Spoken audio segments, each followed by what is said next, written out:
ஞாயிற்றுக்கிழமையில் கோதுமை மாவோட சர்க்கரை நெய் கலந்து ஏதாவது உணவை தானம் கொடுத்துட்டே வரலாம். இது ஒன்று. அதே மாதிரி மார்னிங் வந்து பார்த்தீங்கன்னா சூரியன் வரத்துக்கு முன்னாடியே 10 நிமிடம் கைகூப்பி ஆதித்யாய நமக அப்படின்னு சொல்லலாம். ஆதித்ய இருதயம் பாடல் தெரிஞ்சால் அதை வந்து சொல்லலாம், இல்லை ஆதித்யாய ஸ்லோகன் தெரிஞ்சால் ஸ்லோகன் சொல்லலாம்.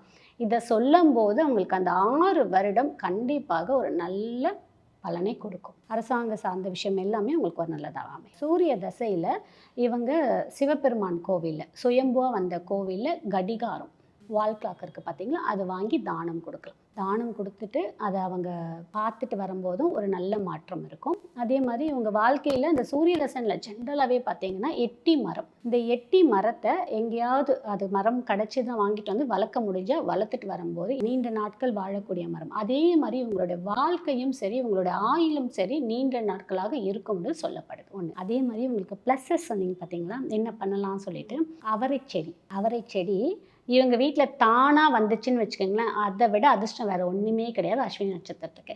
இன்கேஸ் வரலாமா என்ன பண்ணலாம் அப்படின்னா, அவரை செடி விதையை போட்டு இவங்க வளர்த்துட்டு அதுக்கு தண்ணி ஊற்றிட்டு வரும்போது இவங்களுக்கு கூடுதலான அதிர்ஷ்டங்கள் கிடைக்கும்.